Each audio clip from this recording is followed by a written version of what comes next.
بسم الله الرحمن الرحيم.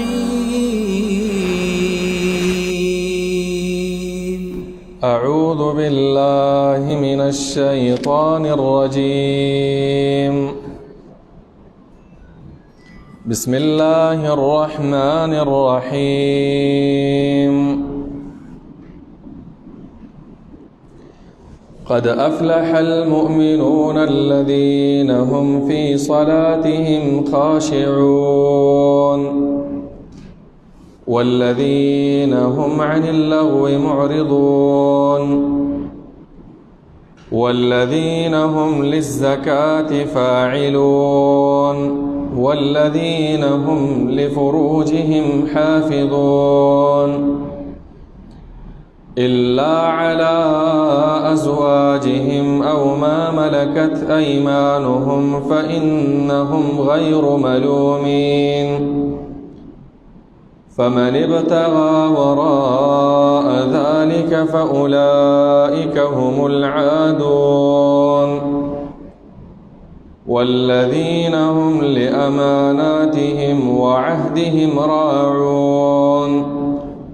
والذين هم على صلواتهم يحافظون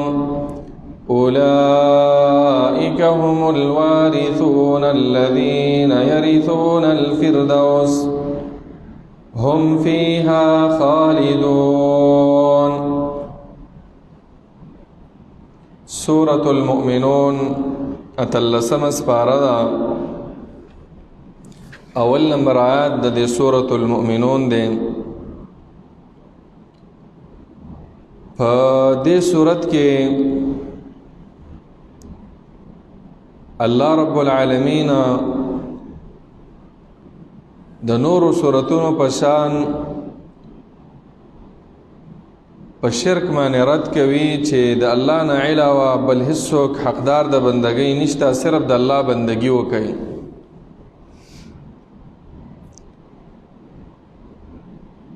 او په دې اولنی آیاتونو کې د مؤمنانو کامیاب مؤمنانو چې جنت والا دي د هغوی صفات بیانوي.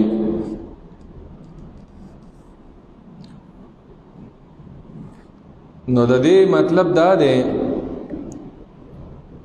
چې کوم خلکو د توحید عقیده او صحیح اعمال د پیغمبر په طریقه باندې داغي پابندي کوله، دا خلک چې دي دا د جنت والا مستحقین او حقداران دي، دا د جنت وارثان دي. فرمای رب العالمین قد افلح المؤمنون، یقینا کامیاب دي هغه کسان چې ایمان راوړي، کامیاب دي مؤمنان. د ټولو نه غټ صفت په مسلمان کې د کامیابی هغه صفت د ایمان دی چې الله ومني، رسولان ومني، ورځ د قیامت او ستا همیشه د پاره په ذهن کې او په تصور کې دا وي چې ما الله تعالی ویني او رب العالمین ما ته ګوري. نو اولنې صفت کامیاب صفت د انسان د پاره آغا د ایمان صفت د الله تعالی نه همیشه د پاره دا دعا غواړي چې الله ما کې ایمان مضبوط کې، ایمان زمانه لري مکه. قد افلح المؤمنون، یقینا کامیاب دي مؤمنان. فلاح نه مراد دا دی، نبی علیہ الصلوۃ والسلام ترمذی کی روایت دی ویل چې چا کې دا صفات پیدا شو لکه دی سورۃ المؤمنون په دی اوله کې چي دي، نو دا سړی به الله تعالی جنت ته بوزي. فلاح نه مراد د جنت ته داخليدل. اوس د مؤمنانو صفات الذين هغه کسان دي هم فی صلاتهم چې دوی په خپل منځونو کې خاشعون عاجزي کوونکي وي. خشوع په منځ کې دا لازم رکن دی په منځ کې. او نبی علیہ السلام فرمایي چې اولنې صفت زما په امت کې چې پورته کېږي هغه خشوع فی الصلاه ده. ته به نوځي جمعه ته ډېر خلک به منځ کې خشوع والا به تکمیله ونشي. خشوع دا د زړه صفت دی او د دې آثار په بدن باندې ښکاری. خشوع دی ته وایي چې ته مونږ کې د دې مونږ په ترجمه کې سوچ کې عاجزي کې آیاتونه د جړا راشي او جاړي آیاتونه د خوشاله راشي خوشاله شي سوچ او فکر او کې پدې کې اذکارو کې سوچ او فکر کې دې ته خشوع وای خو اثر په بدن باندې دار چې ځان بډیر نه غره ګیره کې بغوته نه وي ډیر به خوځيږي را خوځيږي نه اخو دې خو به ګوري نه موبایل باندې راخلي دې ته ویل کېږي خشوع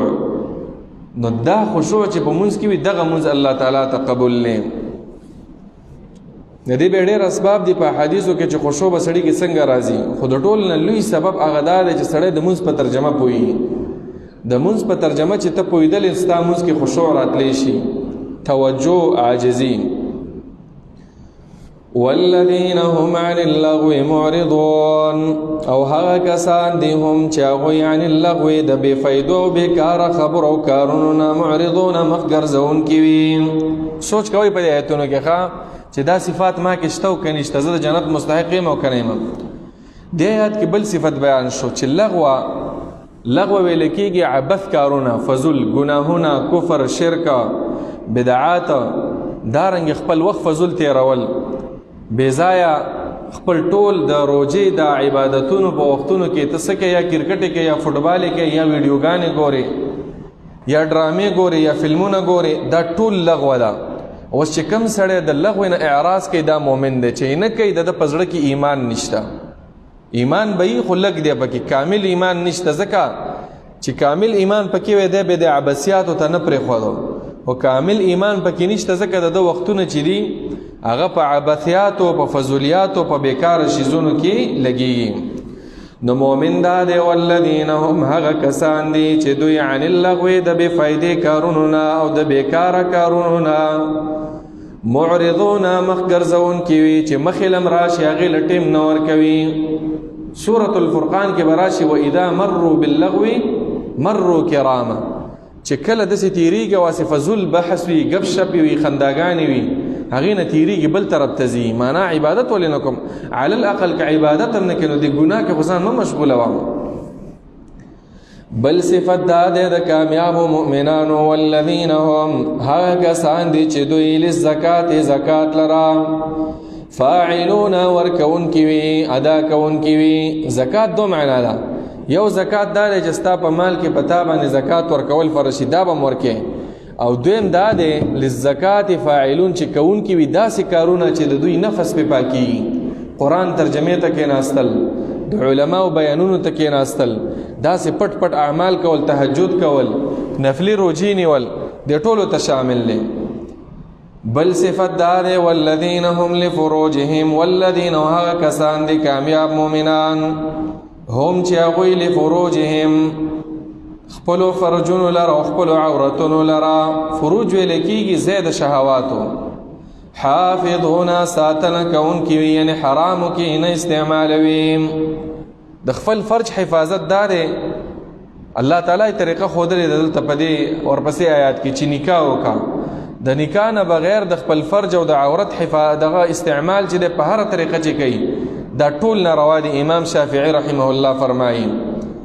الا على ازواجهم حفاظت او ساتنه کوي مگر په خپلو بیبیانو یعنی خپل عورت چې کم دی د هغې استعمال صرف د خپلو بیبیانو سره کوي یعنی نکاح کوي او ما ملکت ایمانهم یا هغه وینځې چې مالکان دي خلاصونه د دوی خپلو وینځه د هغې سره هم بستري کول دام شریعت کې جایز دي خو د زنانو سره نکاح ده او د وینځو سره نکاح نشته دی عام ته ستا چې څه وینځه وي هغه تا دپاره جایز ده فانهم نو دغه مؤمنان چې کوم دي چې د خپل هغه شرمګاو د عورت حفاظت کوي د حرامونه او که خپلو بیبیانو سره میلاویږي او خپلو وینځو سره نو فانهم دوی چې دي غیر ملومین غیر ملومین معنا دا ده چې نه دي ملامته کړی شوي نه دي ملامته کړی شوي څه مطلب نه دي ملامته کړی چې ورځي ورتګ کوي خپلو بیبیانو ته او دارنګې وینځو ته نو په دې باندې ملامتیا نشته ځکه دا کار الله تعالی جایز کړی صرف دغه بیبیانو دی وینځو له جایز دی نور چاله ورتلی شي الله تعالی صفا فرمایي قرآن دی صفا کتاب دی صفا مسالې فمن ابتغى وراء ذلك فأولئك هم العادون. فمن ابتغى پس هر هغه څوک چې لټوي دفع کول د شهوت خپله، ګورئ لټوي طلب کوي چې د خپل شهوت دفع کی یعنی استعمال کی، وراء ذلك غیر دغه خپلو بیبیانو د وینځونه، نو فاولئک هم دغه کسان هم العادون، هم دوی چې دي د حد نه تېروتونکي دي، الله تعالی به بیا سزا ورکوي. دا کسان چې د حد نه تېروتونکي دي د خپلو بیبیانو سره هم بستري کول دا جایز د ستا دپاره، او د خپلو وینځو سره د دې نه وراخوا نور ټول ناروا او حرام دي. امام شافعي رحمه الله هم د دې آیات په تفسیر کې لیکلي چې هر هغه څوک چې هغوی استمناء بالیدم کوي، معنا اغلام بازی او دارنګې د خپل لاس په توسط باندې خپل شهوات هغه استعمال کوي، دا ټول په دې عادون کې راځي، حرام دي دا. والذین هم لاماناتهم وعهدهم راعون، او مؤمنان کامیاب ها کسان دي هم لاماناتهم چې هغوی د امانتونو خپلو، امانتونه معنا چې امانتونه ورسره پراته وي د خلکو د بعضو انسانانو د ټولو ته شامل دي،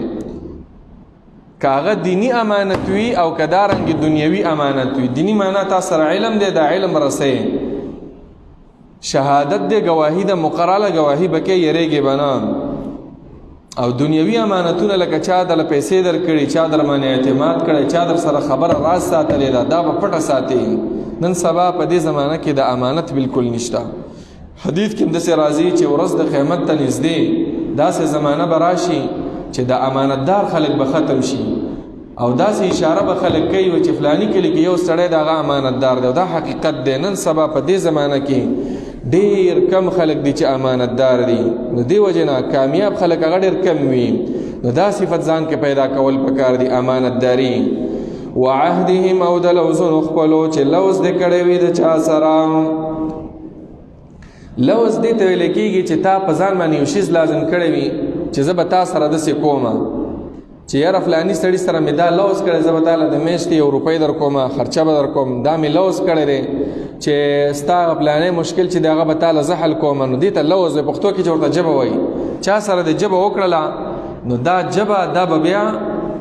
پوره کې د دې نه به نه اوړي. نو الله فرمایي والذین هم لاماناتهم، او ها کسان چې دوی د امانتونو خپلو کاغه دنیوي امانتونه وي که دیني وي، وعهدهم، او د لوزونو خپلو راعون، رعایت کوونکي او لحاظ کوونکي وي. رعایت او لحاظ دا دی چې دوی بې وفایي او خیانت نه کوي، په امانت کې خیانت نه کوي او په لوز کې بې وفایي نه کوي. والذین، بل صفت د کامیاب مؤمنانو دا دی هغه کسان دي هم علی صلواتهم چې دوی د خپلو منځونو ټولو منځونو 5 وخته منځونو یحافظون ساتنه کوي، حفاظت کوي. حفاظت دا دی چې منځ په خپل ټیم باندې کول. حفاظت د نارینه د پاره دا دی چې په جمع باندې منځ کول، په خشوع سره منځ کول، په اودس سره کول، د توحید عقیده خپلول دی ټولو ته وایي. نو ګوره کله چې دغه صفات په انسان کې راغلل نو رب العالمین به فرمایي نتیجه موره، ثواب موره د دغه کسانو. اولئک، دا کسان چې دي هم الوارثون، هم دوی چې دي وارثان دي، لایق د جنت دي، بل هیڅوک نه دي، دوی به د جنت میراث وړي. الذین، کسان دي دوی یرثون الفردوس، یرثون معنا چې میراث به اخلي په مفتو کې اعلی جنت. چاہا کم یو دی اعلی جنت الفردوس، فردوس دی هم فیها خالدون، چې وی بدوی پاغی کې همیشہ. الله تعالی بورل میراث کې ورکوي. میراث ورته ځکه ویلا چې وارث د خپل میراث حقدار وي کنه، څوک ورسره کې لانجم نشي کولای، یاره پلار نیکنه او تپاتې دی. نو دغه شانې چې دی دا مؤمن چې دا صفات ځان کې پیدا کړل، جنت به د دل د بل چانه دی. دا میراث به د چانه وړي ځان د پاره الله ولا مقرر کړي. دویم دا دی د کافرونو به د جنت وړي. څه مطلب؟ د هر انسان د پاره حدیث کې راغلی دی الله تعالی په جنت کې ځای مقرر کړی دی او چې دا دوزخي شو نو د دې ځای به دې جنتی ته په میراث کې پاتې کیږي نو رب العالمین فرمایي هم فیها خالدون دوی به همیشه وي په دې جنت کې ولقد خلقنا الانسان من سلاله من ماء من طين اوس په دې آیاتونو کې نور دلائل بیانوي د الله تعالی د وحدانیت چې الله تعالی حقدار د بندګۍ دی د هر څه الله تعالی کړي انسانان پیدا کړي دي قسمه قسم احوال په ترجیح سورۃ الحج کې د دې تفصیل بیان شوی دی رب العالمین فرمایي ولقد خلقنا الانسان یقینا پیدا کړی دی موږ انسان نه مراد چې کوم دی من سلاله من طين آدم علیہ الصلوۃ والسلام من سلاله من طين معنا دا چې مونږ پیدا کړی دی دا انسان من سلاله دا خالص او صفا خټینا چې د خیری نه پاکوي سلاله چې چاڼ کړی شوی وي ما ته وګورئ دا سلاله کومه خټه ده زده کوي خټه چې سړی په دې لاس کې ونیسي که نه او داسې زور به وکړي دا نرمه خټه چې وي په دې ګروتونو کې چې دا خټه راوځي دا نرمه د دې نه دا انسان جوړ دی من سلاله آدم علیہ السلام الله تعالی د دینه پیدا کړي ثم جعلناه نطفة في قرار مكين ثم جعلناه بیا وګرځو مونږه یعنی کې خود مونږه هغه اولاد د آدم علیہ السلام نطفه مګرځولا هغه تړلې څاڅ کې د منی چې کم دی فی قرار پاغا رحم کې یعنی هغه زید قرار کې مکین چې ډېر مضبوط دی ثم جعلناه کی ضمیر اولاد د آدم علیہ السلام تراجه لکه سورہ سجده کې تیر شوی ثم جعل نسله من سلاله من ماء د اغینا د آدم علیہ السلام د پیدایش نه وروسته چې کم دی هغه د انسانان ټول به د نطفه نه پیدا دي سره پیدا دي د نطفه نه پیدا دي دا پر رحم کې دوی مضبوط پراته وي یو طرف ته دا بے ځای کېږي نه ثم خلقنا النطفة علقة فخلقنا العلقة مضغة وس الله تعالی هغه ادوار بیانوي چې په انسان څومره ادوار تیری اول دا انسان نطفه وی هغه د پلار او د مور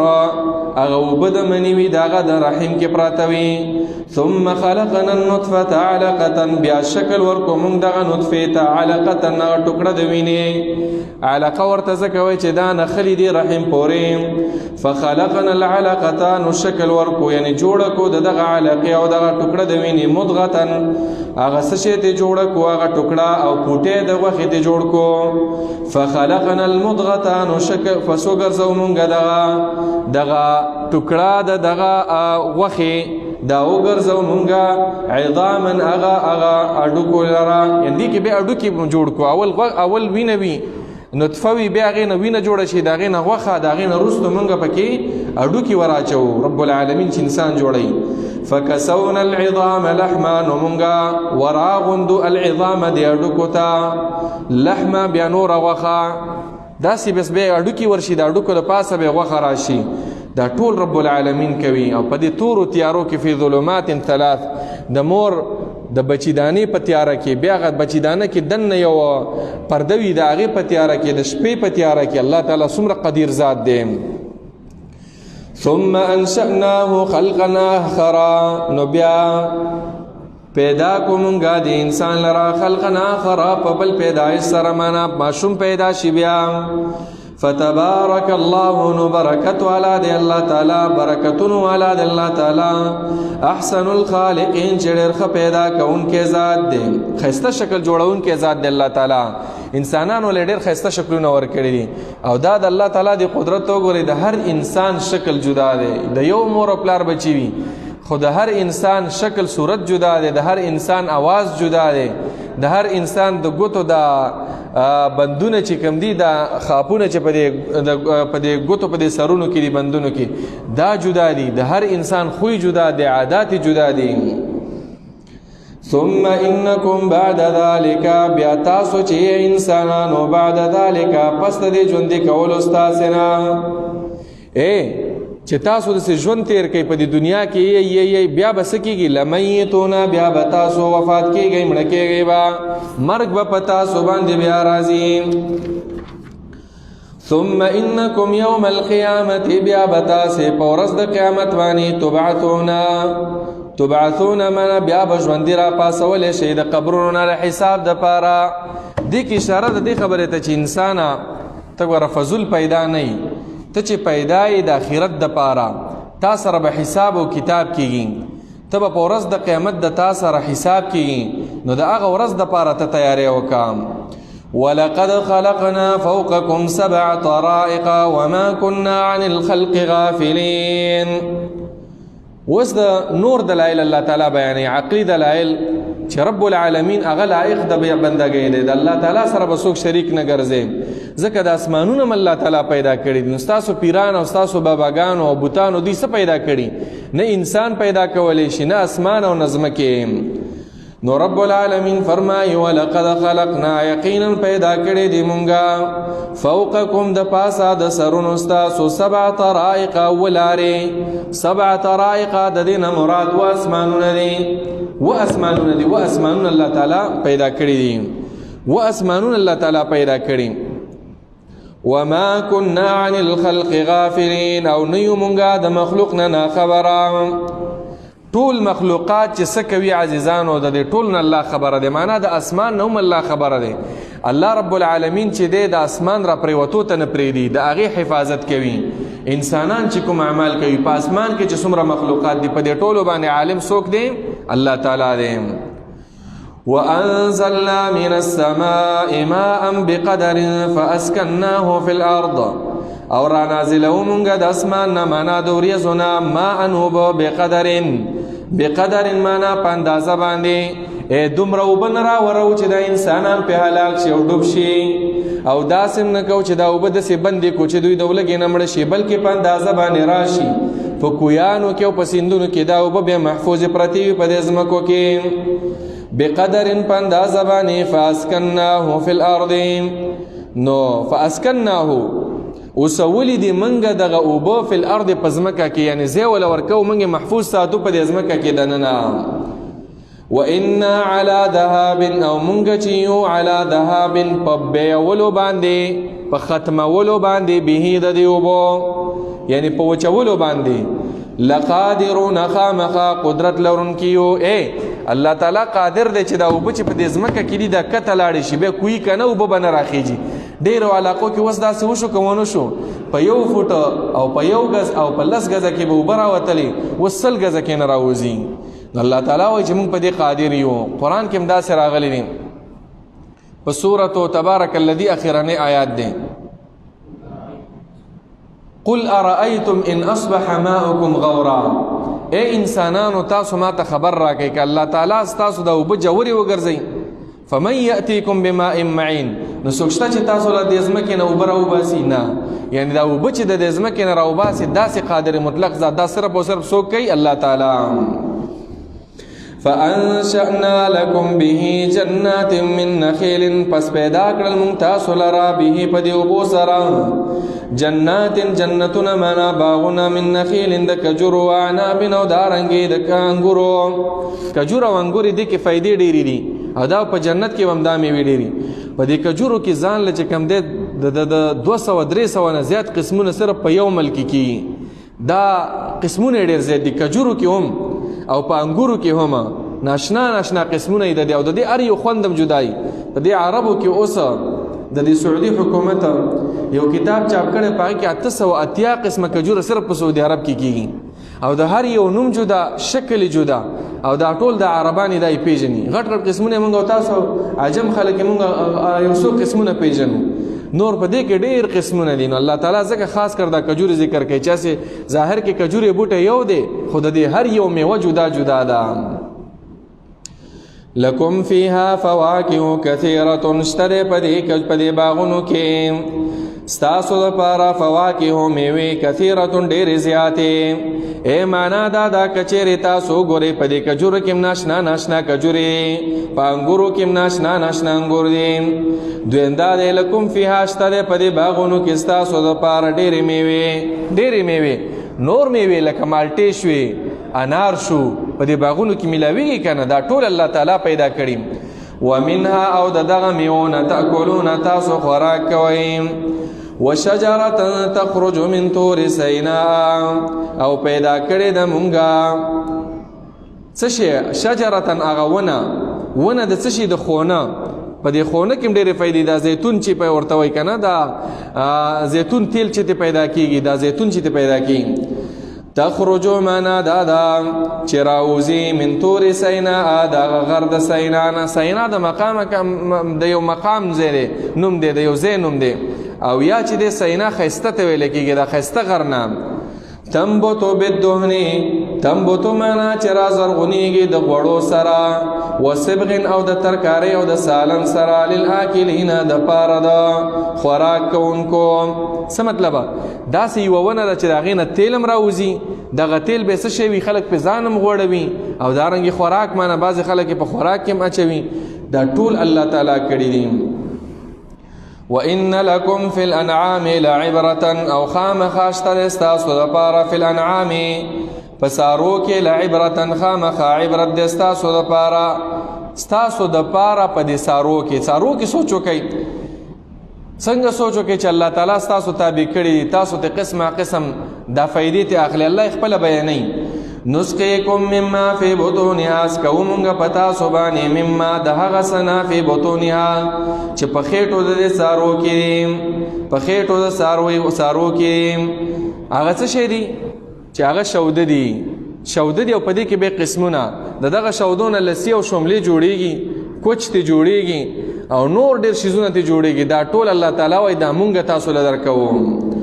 ولکم شتر ستاسو دپاره فیها په دغه څارو کې منافع فیدې کثیرة ډېرې زیاتې. منافع معنا دا ده چې تاسو پې سورلیم کولی شئ، تاسو پې بار وړلی شئ. ومنها تأکلون او بعضې د دغې نه تاسو خورئ، خوراک ترې نه کوئ، یعنې د غوښو د هغې نه تاسو خوراک کوئ، یا هغه شوده چې تاسو ترې خورئ، دا ټولو ته شامل دی. وعليها او په دغه څاروو باندې، وعلى الفلک او په کشتیو باندې تحملون تاسو سورولی شئ. سورولی معنا تاسو سورلي کوئ په هغې باندې. بعضې د دې څاروو نه سورلي پې سړی کوي که نه، لکه د آسونه شو، قچر شو، خره شو، اوښان شو، په دې باندې تاسو ته دغه فایدې اخلئ. دا ټول عزیزانو د الله تعالی د قدرت نښې دي. نو چې هر کله داسې یو قادر ذات شته نو دا کارونه هغه کوي. نو بندګي صرف د هغه په کار ده او که په کار نه ده. ولقد ارسلنا نوحا الى قومه فقال يا قوم اعبدوا الله ما لكم من اله غيره. اوس په دې آیات کې الله رب العالمین د دین وروسته د انبیاء واقعات بیانوي. لکه څنګه چې موږ په تاسو باندې دا برکات کړي، دا میوې او دا قسمه قسم فصلونه او بارانونه در باندې راورو. د ټولو نه لوی برکت دا هم دی چې تاسو ته ستاسو د هدایت دپاره الله تعالی پیغمبران رالیږلي. نو فرمایي ولقد ارسلنا نوحا، یقینا لګلو موږ نوح علیه الصلاة والسلام الى قومه خپل قوم ته. فقال نوح علیه السلام ورته ویلا، یعنی د ټولو پیغمبرانو دعوت هم دا و چې یا قوم اعبدوا الله، قوم زما اعبدوا الله، بندگی خاص کې الله تعالی لرا، د الله سره شریک مه جوړوئ. ولې د الله خاص بندگی وکئ؟ ما لکم نشته ستاسو دپاره من اله بل حق معبود غیرو سوا د الله تعالی نه. مخکې دلایل بیان کړل چې دا هر څه الله تعالی پیدا کړي دي، نو همدغه ذات د بندګۍ حقدار دی. افلا تتقون، آیا نه ویریږئ تاسو د عذاب د الله تعالی نه چې تاسو د الله بندګي نه کوئ، د الله نه علاوه د بل چا کوئ؟ ویریږئ ګوره که تاسو دا بندګي د غیر الله کوئ نو په تاسو به ګوره بیا عذابونه راشي. ښایسته دعوت یې ورکړو، خو عامو خلکو څه ویل؟ ته مړه دا خو نوی دین راوړو، دا خو مشرانو دا خبرې به نه کولې، ټولو به هم د دې بوتانو د دې زیارتونو او د دې بندګیانې به یې کولې. نو بس اعتراضونه شروع کړل په دې پیغمبر باندې. څنګه اعتراضونه؟ په خپله اعتراضونه ذکر کوي. فقال الملأ الذين، پس اویل هغه مشرانو د هغه کسانو نه، هغه غټان خلک چې کوم کفرو چې کافرانو من قومه د قوم د نوح علیه الصلاة والسلام نه، اکثره چې خلاف کوي د حق دا غټانې کوي. دا په علاقه کې هم دا مشران دا اوچت خلک دا مالداران دوی د حق مقابله کوي. غریبانان اکثره چې دي دوی دین ته ډېر زر تسلیمیږي او دا مالدار چې دا نو که حق مسله دی بیان کړه دا غوی مالداری او مشتری خرابېږي نو دوی نه مني. ځکه الله تعالی ملأ ویل کېږي ډک داسې غټان مشرانم. اول اعتراض دا وکړو چې ما هذا الا بشر مثلکم، نه دی دا نوح علیه السلام اے کشرانو الا بشر مثلکم مگر انسان دی ستاسو بشانا، اے د دې انسان او ستاسو هیڅ فرق نشته نو ولې موږ د تابعداري وکړو. بشر دی بس د دې هیڅ فضیلت په موږ باندې نشته. دا په ټولو کافرانو به دا ویله چې دا انسان ولې راغلی دی موږ ته په فرشته ولې نه راتله، په خپله په دې کې راضي خپلم. نو دا سړی څه غواړي؟ یرید ان یتفضل علیکم، غواړي دا ان یتفضل علیکم چې غورواله حاصل کی پتا سو. څه مطلب؟ مشری حاصله کی پتا سو باندې. اول مقصد دا دی. دویم دا دی ولو شاء الله لانزل ملائکه، د خپلو کشرانو ته به د مشرانو ویلا ولو شاء الله کې اراده کړې وي غوښته وي الله تعالی را لېږل د رسول انسانانو ته نو لانزل ملائکه نو خامخا را لېږلې به وي ملائکه فرشتې. که الله تعالی د انسانانو د هدایت د پار را لېږل نو انسان نه را لېږو بلکې فرشتې را لېږله. دا خبره د چا ده؟ دا د کافرانو د خپلو کشرانو ته به ویله. ما سمعنا بهذا في آبائنا الاولین، نه دا اورېدلې مونږه دا خبره. بهذا نه مراد دا خبره کومه خبره؟ دا چې رسول دی انسان وي، یعنی چې رسول راځي دا به فرشته وي، او دا چې اوس انسان راغی دا خو مونږ ته مشرانو نه دی ویلي. او دویم بهذا معنا دا د قرآن او د الله د کتاب بیان دا خو مونږ ته چا نو بیان کړه، خو نوې مسلې دي. دا اوس هم اکثره خلکو ته چې دین صفا بیان کړي ویره نوی دین راوړ، هغه نوی نه وي، ته ورسره ناشنا یې. کنه قرآن خو مغه لیکلی شوی محفوظ دی، احادیث محفوظ دي. نو ما سمعنا نه دا اورېدلې مونږه بهذا دا خبره، دا نوې خبره فی آبائنا په خپلو پلارانو مشرانو الاولین مخکنو کې، یعنې هغوی نه مونږه نه دا اورېدلې. ان هو الا رجل به جنة، نو ګوراولې ویله چې دا سړی دی او مشري غواړي نو د دا پیغمبري تاسو مه منئ. اوس بل اعتراض پیدا دی چې ان هو الا رجل، نه دی دا مگر یو سړی دی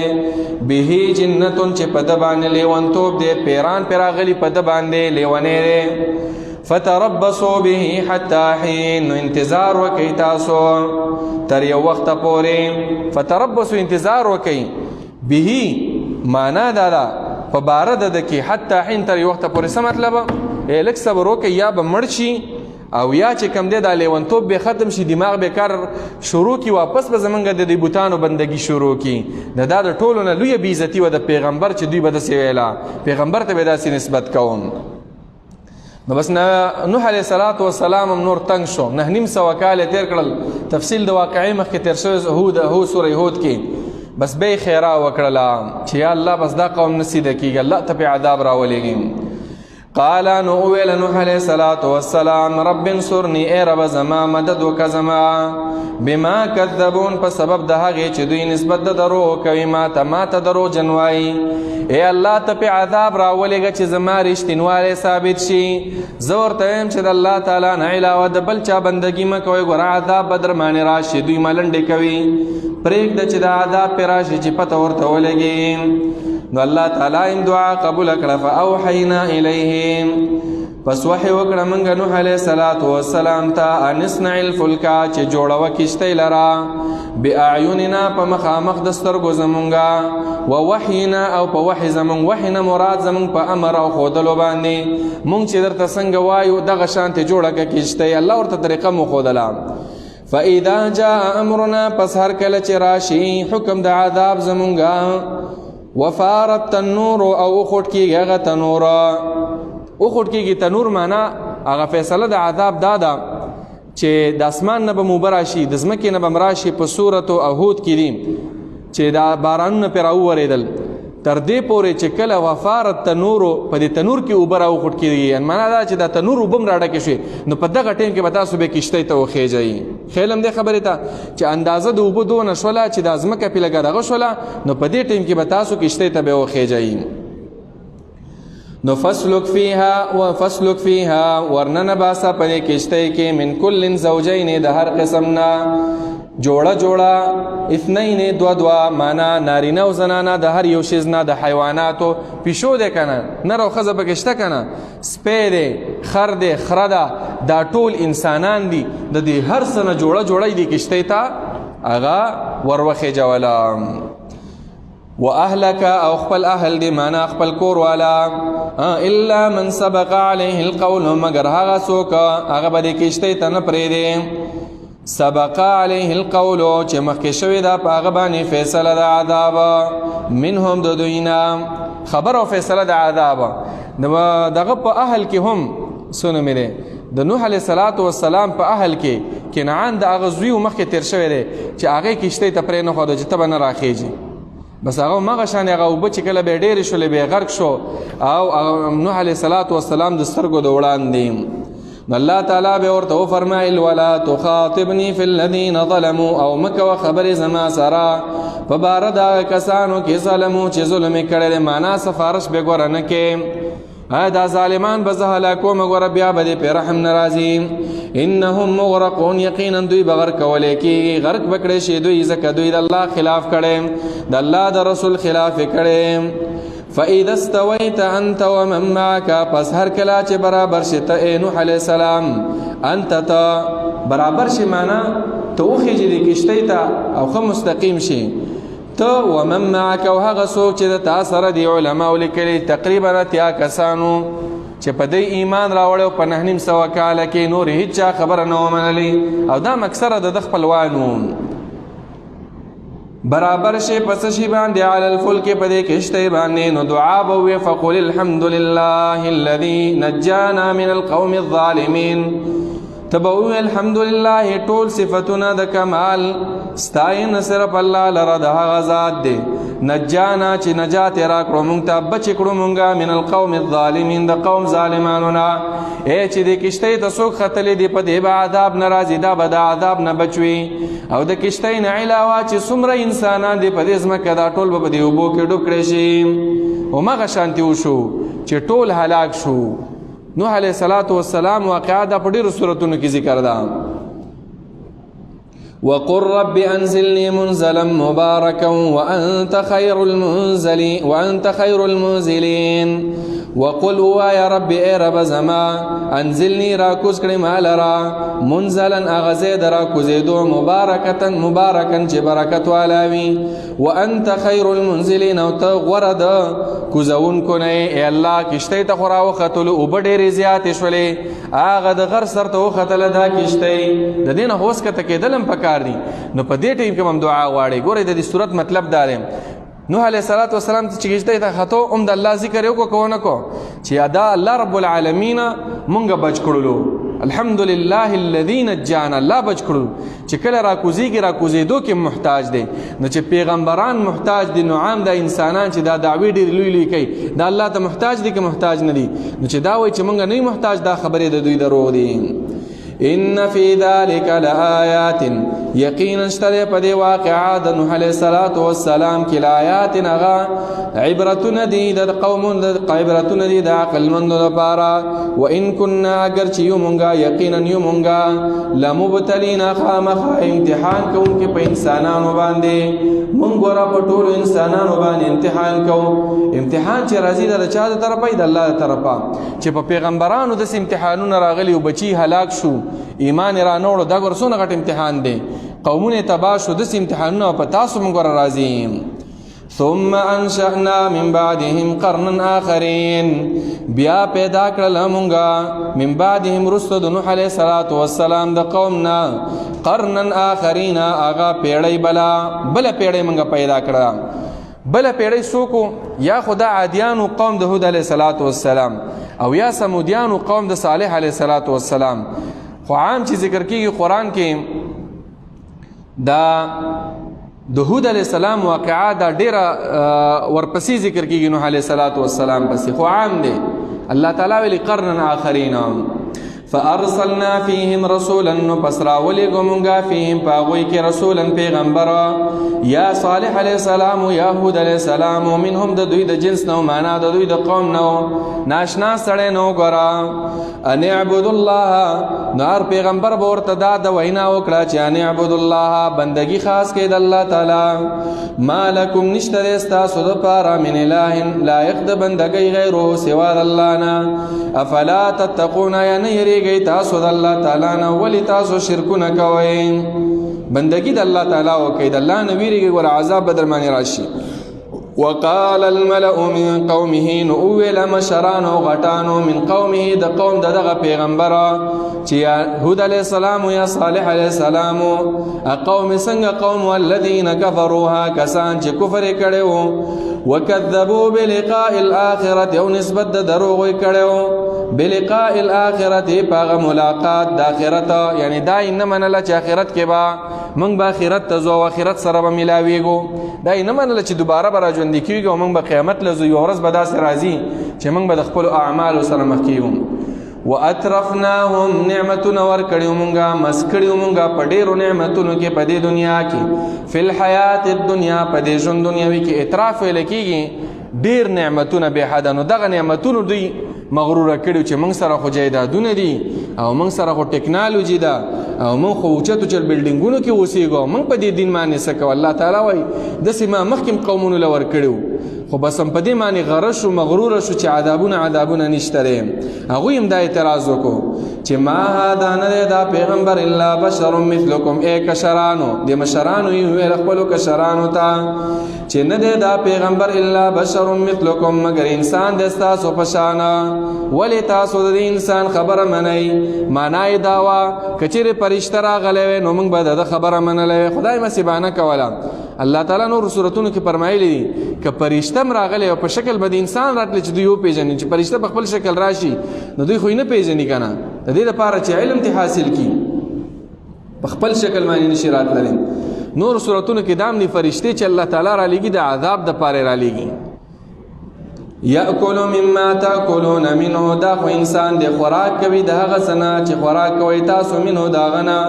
ویشرب او څښاک کوي مما د هغه څه نه تشربونه چې تاسو ته څښاک کوئ زموږ په شان عام انسان دی او راځي موږ ته خبرې کوي ولئن اطعتم بشرا مثلکم کچری تاسو تابعداري وکړئ کشرانو بشرا د انسان داسې انسان مثلکم چې تاسو په شان دی نو څه به وشي قسم دی چې انکم یقینا تاسو به اذن په دغه وخت کې لخاسرون خامخا د تاوان والای خامخا د تاوان والای به تاسو که تاسو د دې تابعداري وکړئ تاسو به تاوانیانې دا چې دی دا کم خلک دي لخاسرون دا په خپل تاوانیان دي چې د پیغمبر تابعداري کوونکو ته وایي چې هلکه ګوره که دا خبره دې ومنله بل مذهب ته دې اړوي نن سبا هم څوک چې حق خبره کوي داسې وایي دې مشرکانو به هم د خپلو کشرانو ته دا وویله ایعدکم انکم اذا متم وکنتم ترابا وعظاما انکم مخرجون دا خبره به ورته ذهن کې کوله چې ګوره دا تاسو ته وایي چې تاسو مړه شئ دوباره به راژوندي کېږئ نو دا ستاسو عقل مني چې څوک مړ شي دوباره راژوندي کېږي کوم دی چې زموږ نیکونه راژوندي شو نو عام خلک به ویل او که نه والله تاسو رښتیا وایي نو بس هغه عامو خلکو به د مشرانو د وجې نه خبره د پیغمبر ونه منله حالانکې دوی ته پته نشته چې الله تعالی قادر دی په دې معنی چې مړي راژوندي کېږي ایعدکم وعده کوي تاسو سره دویمه ترجمه دا ده ایعدکم ویروي دا پیغمبر تاسو انکم تاسو چې اذا متم کله چې مړه شئ وکنتم ترابا او شئ تاسو خاورې وعظاما وډوکي شئ انکم نو یقینا تاسو به مخرجون راویستلی شئ په دغه حالت کې د ځمکې نه ایا دا حقیقت دی نو د دوی د ذهن جواب دا و چې نه نه نه موږ دوباره نه راژوندي کېږو نو د پیغمبر خبره هغه موږ نه منو نو دا به ویل هیهات لما توعدون لرې دا معنا دا ده کېدی نشي چې داسې کار دی وشي لما توعدون هغه چې تاسو سره وعده کېدی شي هیهات معنا پښتو کې دا ده چې دا هیڅ ممکن نه ده چې دا به موږ مړه کېږو او بیا به راژوندي کېږو او بیا به موږ سره حساب کېږي دا به د مشرکانو ویله ان هي الا حیاتنا ندا څه دا ژوند زمون الا حیاتنا الدنیا مگر دا ژوند د دنیا دی نموت چې مړ کیږو مونږه معنا بعض زمون نه مړ شي ونحیا او بعض ژوند کیږو مونږ بعض مشران مړ شي کشران را پیدا شي او سلسله روانه را وما نحن بمبعوثین نه یو مونږه دوباره را ژوند کړي شي یعنی مونږ به دوباره نه را ژوند کیږو دا ټول اعتراضونه پیغمبر باندې کوله ان هو الا رجل نددا مگر یو سړی دی افترا علی الله کذبا چې جوړ کړی دی په الله تعالی باندې کذبا دروغ بخپل به دروغ ویلا او پیغمبر ته به نسبت د دروغ کو چې دا دروغجن دی دا پیغمبر نعوذ بالله وما نحن له نیومنگا دی پیغمبر لرا بمؤمنین یقین کون کې د په خبرو باندې د دین دا معلومه شو چې دغه مشرکان چې په هغه زمانہ کې دوی الله منو ځکه ویل چې ګوره دا په الله یې دروغ ویلی دي الله یې منو خو په سمه طریقه باندې نه وسم دا هندوان چې دي دوی هم الله مني دا عیسیان هم الله مني یهودیان هم مني خو دوی کافران په دې دي چې دوی رسولان نه مني او بیا د الله سره دوی شریکان جوړوي دي کې تباري نو قال رب انصرني بما كذبون او ویل دا پیغمبر رب انصرني اے رب زما مدد وکي زما امداد وکي زما بما په سبب د هغه کذبون چې نسبت د دروغ کو دی ماتا اے الله زئی دروغجن کړم ماته زما خبر نور نه مني قال عما قليل ليصبحن نادمين هو الله تعالی د پیغمبر ته عما قليل د لګ وخرستو ليصبحن خامخاشب دوی نادمین پخیمانا یعنی لګ وخت پس پور باندې عذاب راشي ليصبحن زکه ویلا چې اکثر به عذابونه چراتل د سبا پټیم کې سهار پټیم کې اکثر خلک غافل وي کارونو کې یو سکه پس کولونو په کالجونو کې نه دغه ټیم کې عذابونه ډیر راځي فاخذتهم الصيحه فسوني ودلرا الصيحه يوچغي یو تندر د اسمان یو ناشنا هیبتنا کچغه ور باندې راغلا که مراد د دین قوم د عادیانو شي نو معلومه دا شو چې قوم د عادیانو باندې خوسیله او تیزه هوا راغلی و چې د تیزه هوا سره ور باندې څه شی راغلی یو आवाज یو تیزه هوا مو او یو غټ आवाज مر سره او که مراد د دینه قوم د سمودیانو شنو سمودیانو باندې د ستندر د اسمان هغه راغلی نور آیتونو کې دي نو فاخذتهم الصيحه نو ونیو دوی لرا الصيحه هغه چغې د هیبت والا بالحق فعذاب سرا حق نه مراد حق ورته ځکه و چې د دې عذاب د حق او دا ور سره مخکې وعده کړی و نو فجعلناهم نو ګرځو موږ دوی لرا چې دوی حقدار د عذاب بالحق معنی دام د چې مستحقین العذاب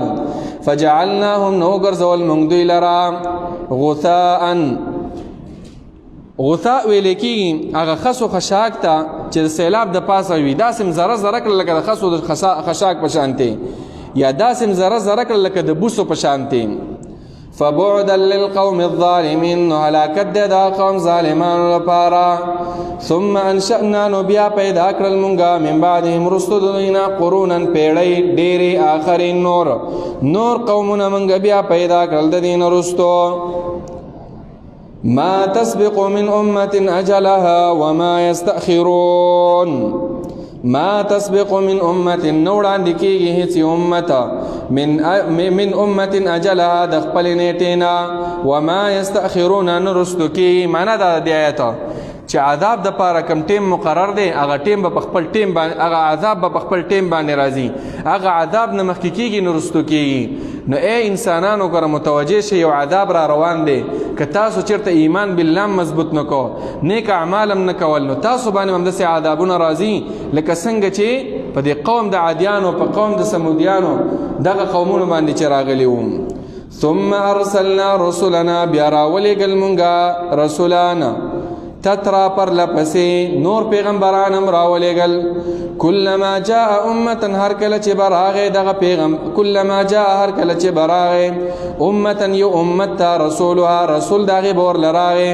په زید دې چې دغه تابعداري وکي نو کذبوا نسبت د دروغ به وکړي د پیغمبر ته فاتبعنا بعضهم بعضا پس پر لپسې کړل مونږه بعض د دوی نه په بعض نورو پسې په هلاکولو